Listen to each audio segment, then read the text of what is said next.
So then if we change our location, our morals change? Like Yes. if, for example, in another country it's legal to rape someone and you move over there, you think that is good now? Personally, I wouldn't, but also the people there would. What do you think happens after we die? Well, first thing, I'm an atheist, but what I believe happens after you die, you remember before you was born? Nothingness, is that what you're saying? That's what I believe. It's Okay. Why? I that's just the way I believe, man. I I I mean, I don't believe in any religion. I choose not to believe this is some type of big task to decide where you go after the death. This is, in my opinion, this is all you got. You make the most of this. It's what keeps me peace at it. That this is your one and only life, so make the most of it. Interesting. If you were to like zoom out though, wouldn't it be meaningless? Like what was the point of life if we're just gonna die in the end? Nothing happened after. Like an eternal life, you know? It's not meaningless. That's the beauty of life. It's all you have to hold on to. That's what makes it so precious and special. It's not meaningless. I mean, you can definitely give yourself meaning in the life that you have, but then you vanish like a mist, and then I don't know. Interesting. Okay, so then now I'm curious. Why are you an atheist? Why don't you believe there's this creator? May I ask what religion you believe in? Well, I don't believe in religion. I believe in Jesus. So I follow Jesus. So Christianity. Yeah. So, so what's the point of a God creating us just for us to fail and wipe us out? Okay. Well, okay. Before we even get there, though, I'm not even talking about Christianity. I'm just saying Well, no. I get that. It's just, I just don't see the point of this being a big test to decide where you go. I'm not even talking about the test. I'm not even talking about that. Just the logic of, I think there's a creator to creation, because it just makes sense, you know? I don't believe that nothingness can create this. Then you go down a rabbit hole with that. Like, who created the creator? And then I believe the creator is eternal. He's always existed. But where did he come from?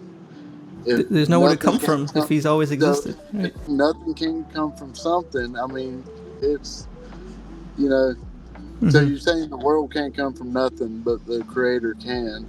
Well, the reason I say that is because it contradicts itself. You know what I mean? Well, no, because it's backed up by science. The Big Bang had a beginning. We can look at the evidence. Okay, Big Bang had a beginning. What caused this Big Bang? And it can't cause itself from nothingness. It doesn't make scientific sense at all. That's why I believe there has to be an infinite force to put this into existence. I mean, scientists also don't support any creator either. Well, there are though. I believe that most scientists, they have a bias. They don't want to believe in a creator, so they focus so much on the science that they don't even make room to believe that there is a creator, unfortunately. I mean, in my opinion, the biggest thing, the key word you use there is believe. I mean, you believe in it. Just because you believe in something, don't make it a reality. Very true. Exactly. There's no scientific fact backing it. The same way there's no scientific. Big Bang is just one of the theories of how the universe was created. It's the most probable one. For sure, and I believe in it. It's backed up. There was a Big Bang in history, and science shows that the energy is expanding to this day. Yeah, it still is. What's really crazy about the Big Bang is the explosion is still in its outward stage. It hasn't condensed on itself yet. Yeah. So, I mean, how many cycles could we be in this explosion? Could this be the first cycle of it or the millionth? Well, it can't be a cycle because it's constantly in decay. It's a nuclear explosion though, and they go out and suck in on themselves. That's how nuclear explosions work in the atom. Mm-hmm. Yeah, like, you're right. This can go into a wormhole of all these different theories and ways. Yeah, Right? it is. Yeah. But this is the usual question I ask. Even if you don't believe it, I'm curious what your perspective would be. If heaven and hell were real, do you think you're a good enough person to make it to heaven? It depends on what you justify as good. It's Good, yeah. I mean, everybody has different stance on good and evil. You know, some people consider people who drink are bad, or people who smoke are bad, and I mean that's all they do. It depends on your definition of it. I mean, as a good person, nobody's perfect. I mean, I've done a lot of stuff I consider bad. Mm-hmm. You know, but at the same time, you learn from that. You learn from it. Yeah. Actually, to backtrack a little bit, do you believe that there is objective good and evil? Like everyone can agree that that is bad. Yes. Okay, so then where does that come from if there is no God? Morals. I mean, what you consider to be right. Mm-hmm. But if we're all just chemicals and molecules, then who's to say that you're right and wrong? Like, I believe this is good, and you say that is good. It doesn't really matter, right? You're exactly right. But as a collective civilization, we've come to understanding what we all agree to be good and bad. I mean, look at serial killers. They believe what they're doing is good. Exactly. So why can't we just say it's okay, it's what they want to believe, you know? But that's only a small percentage. You know, you go based off the percentage of what people do. That's how we get laws and everything.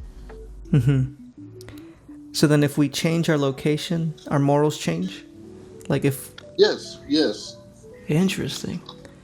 So if it's... I mean, look around the world. You know, there's different places where, like Russia, for instance. In America, legal age consent is 17, which I still think is fucking too low. But in Russia, it's like 15. That's what they agreed on as a collective unity for, you know, and it just depends on where you're at. What? Uh-huh. So then, I just, that's kind of, for example, like, if, for example, in another country, it's legal to rape someone, and you move over there, you think that is good now? No, I personally wouldn't, but also the people there would. Does that make it's it the right? same way with like, what's the word I'm looking for? Like culture. It's the same way with how they choose to do their holidays, religion. You know, it is what they've learned throughout the years and what they agreed on doing. Mm-hmm. No, I understand. What you're saying is just... Yeah, I mean, good and evil is such an objective point of view. It depends on who you ask. So nobody's going to have the same view on it. From my perspective, I would think it's objective. Like, no matter where you are in the world, killing's bad. Raping someone, that's bad. Like, I don't care what your society says, it's still bad. Like, I believe that it's in our conscience. Yeah, I agree with you on that. Yeah. And that's where I can't agree that it depends on our location. Even if 99% of the people say raping is good, I can't go with that. You're right. I mean, that's your personal belief on it, though. Do you believe that people can still act on things that are bad and just ignore their conscience? Because everyone has that knowledge of good and evil in them? Of course I do. As far as like something telling you it's bad, but you still choose to do it. Absolutely. Yeah. And for me personally, I believe that's from a higher being that gave us this moral law, you know? So from an atheist perspective, where does that come from? It comes from your personal experience. And that's my opinion. It's what you was taught and learned, brought up. That's what justify what you believe is good and bad. You know, if we were going to look at, let's say, the Bible, all the commandments, none of us are good enough to make it to heaven. Not one of us, because not even the drinking or smoking, but like the lying and the stealing, the hating. And all sins are equal in it. Yeah. So we would deserve hell. But I learned like 3 years ago, because I didn't grow up Christian, I learned that God loves us, and that's why he sent Jesus to take that punishment for us. And if we... I grew up Baptist. And I don't know what you went through, because most people, I talk about the subject with a lot of people, and most people have some kind of bad experience with the church or church people, and then they just completely just ignore it and, you know, throw away all of it, you know? Oh, mine wasn't the church. It wasn't that. What was it for you? I lost both of my parents at a really young age. And in my opinion, if God is real, he's a fucking asshole. As much as I hate to say that, I ain't trying to like show any religion or anything, but that's my personal belief on it. Yeah, sorry to hear that, man. That's another big one. You know, bad things happen. There can't be a God, or our God is malicious and he's evil. But the reality is that he gave us that ability to do good and evil, and humans obviously have chosen to do evil, and it results in horrific things like that, you know. And but God does promise to restore all of this, to have a world without death and disease and hatred and all that stuff. He's being very patient with us to trust in Jesus, because he's the only way to heaven if we put our faith in him because of what he did. And it's the best answer I can give. I'm not saying it's easy, but it's just something to think about, you know. But appreciate you even having the conversation, man. No problem, man. Let it ride,